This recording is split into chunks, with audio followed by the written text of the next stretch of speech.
Bonsoir, notre intervention aujourd'hui est intitulée La pensée d'Edmond Husserl entre logique et philologie.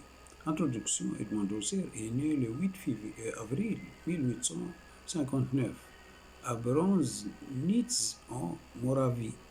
Il fait d'abord ses études scientifiques et consacre son premier ouvrage, la philosophie de l'arithmétique, à la philosophie des mathématiques. Mais il rencontre à Vienne le psychologue Franz Brentano, 1858-1917, qui le met sur le chemin de la philologie grâce à la notion d'intentionnalité. C'est cette découverte fondamentale qu'il formule dans ses 6 recherches logiques, 1901, où il combat le psychologisme, professeur d'abord à Halle jusqu'en 1906, puis à Göttingen de 1906 à 1916. Il est nommé à Freiburg en Brisgau, où il enseignera jusqu'à sa retraite en 1928. En 1913 paraissaient les idées qui lançaient la nouvelle discipline appelée philologie, qui se veut moins nouvelle discipline scientifique est encore moins courante de pensée que méthode philosophique. Méthode et non système, c'est ainsi que la méditation cartésienne 1929 reprenait l'exigence cartésienne du fondement. Dès le début des années 20, Husserl réunit peu à peu autour de lui une communauté de penseurs et de chercheurs. Heidegger, qui sera son assistant de 1916 à 1922, Max Schiller, Eugen Fink, qui sera son dernier secrétaire particulier. Si Heidegger accepte le rectorat de l'université de Freiburg en 1933, même pour 10 mois, Husserl, lui, étant d'ascendance juive, se voit retirer le droit de parole, surtout le territoire de Reich. Il est aussi rayé de corps professoral en 1936. C'est à Vienne, puis à Prague, que Husserl fera ses dernières conférences, ultime mise en garde en allemand, les avertissements du danger nazi. En 1936, c'est à l'étranger que paraît le dernier moment de l'œuvre husserlienne, la crise des sciences européennes et la philologie transcendantale. Husserl meurt à Freiburg le 27 avril 1938. C'est cette même année que manuscrit Zenedi, menacé de destruction par le national-socialisme, sont évacués à Louvain. Ainsi sont nées les archives Husserl inédites jusqu'en 1950. La pensée de Husserl vaut surtout pour sa postériorité.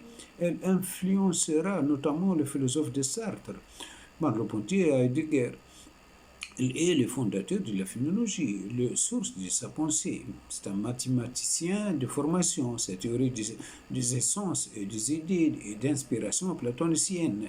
Sous certains aspects, il hérite de Descartes. On notera aussi l'influence de Brentano. En plus, Husserl, dans sa vie, dans ses œuvres, fonde la philologie, mais aussi il étudie les mathématiques et la logique. La philologie comme science de toutes les sciences.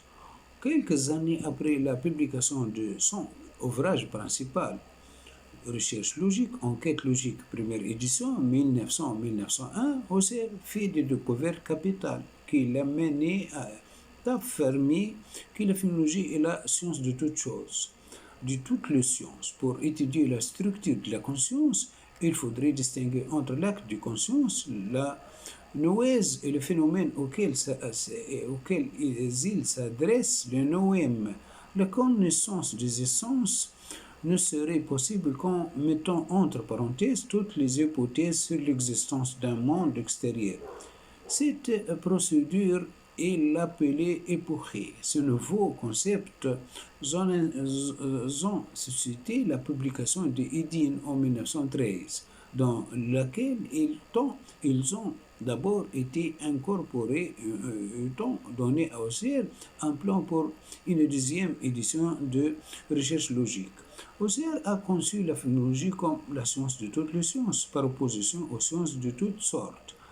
Dans les analyses de Husserl, les sciences sont naïves, en ce sens qu'elles sont construites sur certains présupposés qui sont simplement tenus pour acquis.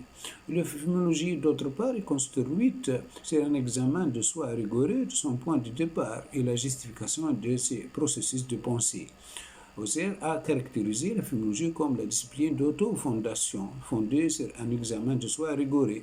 Il a défini la phénoménologie comme la science qui peut fonder et justifier toutes les autres sciences. L'une des préoccupations majeures de Husserl était le relativisme, le scepticisme de son époque, le psychologisme et l'historicisme en particulier.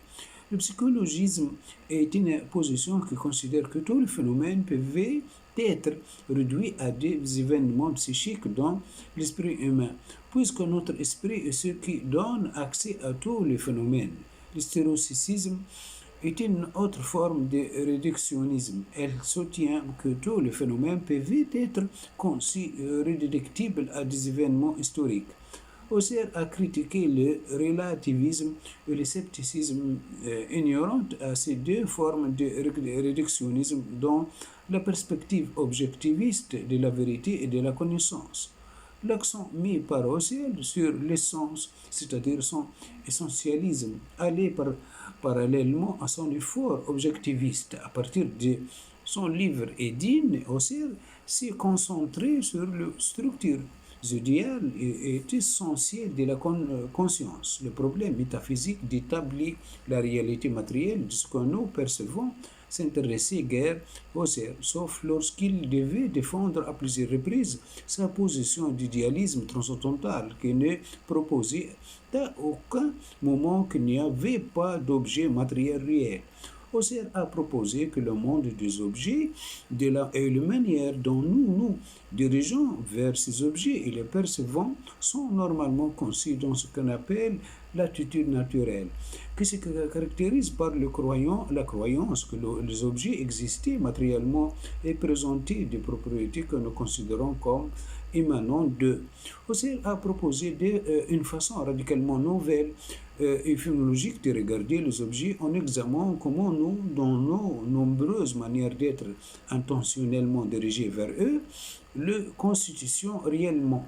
Cela doit être distingué de la création matérielle d'objets ou d'objets qui ne sont que des produits de l'imagination. Dans l'attitude phénoménologique, l'objet cesse d'être quelque chose de simplement externe et cesse d'être vu comme fournissant des indicateurs ce qu'il est et devient un groupement d'aspects perceptifs et fonctionnels qui s'impliquent les uns les autres sous l'idée d'un objet particulier ou d'un type, une façon de voir qui est le plus explicitement délimitée par les sciences naturelles.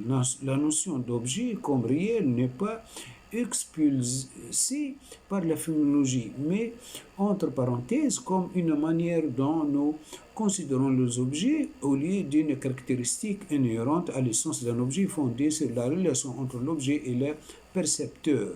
Afin de mieux comprendre le monde des apparences et des objets, la phénoménologie tente d'identifier les caractéristiques invariantes de la façon dont les objets sont perçus et pose les attributions de la réalité dans leur rôle d'attribution sur les choses que nous percevons ou d'hypothèses sous-jacentes à la façon dont nous percevons les objets. Maintenant, deuxième partie, phénoménologie du monde de la vie. Dans ses premières et moyennes périodes, Husserl a développé la phénoménologie comme étude de la conscience. Il concevait la conscience comme un domaine indépendant qui pouvait être détaché du monde. Dans sa dernière période, cependant, il a commencé à réaliser à quel point la conscience humaine est inséparable des environnements sociopolitiques, culturels et historiques dans lesquels on vit. Husserl a développé une phénoménologie de monde vécu. Elle a commencé à se débattre avec le problème complexe de l'intersubjectivité, en particulier comment la communication sur un objet peut être supposée se référer à la même entité idéale. Elle a essayé de nouvelles méthodes pour amener ce lecteur à comprendre l'importance de la phénoménologie pour la recherche scientifique, en particulier pour la psychologie. C'est ce qui signifie mettre entre parenthèses l'attitude naturelle. La crise des sciences européennes est l'œuvre inachevée de Husserl qui traite le plus directement de ces questions et le nombre de partis nazis. Martin Heidegger a informé Husserl qu'il était démis de ses fonctions. Heidegger a supprimé la dédicace à Husserl, son ouvrage le plus connu, Être et temps, lors de sa réédition en 1941. La plupart de ces documents ont été publiés dans la collection connue sous le nom de Husserl. Conclusion, si Husserl n'invente pas le mot phénoménologie, on le trouve par exemple chez Hegel et lui donne une signification nouvelle. La phénoménologie se veut une science rigoureuse. Elle est la science du phénomène, c'est-à-dire ce qui apparaît dans l'expérience. Il faut décrire la façon dont les choses se donnaient à la conscience, la façon dont elles apparaissaient. Husserl lutte contre le psychologisme selon qui les lois logiques se ramenées aux lois psychologiques régissant l'esprit humain, et contre le positivisme qui prétend éliminer la philosophie au profit de sciences, courant qui dominait à l'époque. La véritable connaissance est la vision d'idées aux essences. Pour atteindre les idées, il faut éliminer les éléments empiriques. La réduction édétique du grec eidos, qui signifie idée aux essences, consiste donc à éliminer les éléments empiriques pour atteindre ces réalités ultimes que sont les essences. Pour cela, on fera varier imaginairement le point de vue sur le sens pour faire apparaître l'invariant. Par exemple, le triangle, quel que soit le point de vue que j'ai sur lui, a toujours trois côtés qui font des parties de son essence. Mais il n'existe pas indépendamment de la conscience qui le vise. La vision de l'essence et non l'essence elle-même est originaire et non dérivée. La réduction phénoménologique consiste à ne pas croire naïvement à ce que nous offre le monde. Le monde dépasse la simple conscience que j'en ai. À la manière de Descartes, nous devons suspendre notre jugement à propos de l'existence du monde, découvrant alors la certitude de l'existence du sujet, de l'ego transcendantal. Toute conscience, selon Husserl, est une conscience de quelque chose. Telle est la formule qui définit le concept d'intentionnalité. La conscience n'est jamais vide. La conscience est toujours la visée d'autre chose qu'elle-même. Pour exister, elle doit être conscience d'autre chose que soi. La conscience ne doit donc pas se perdre dans le solipsisme. La constitution du monde présuppose des restes autres.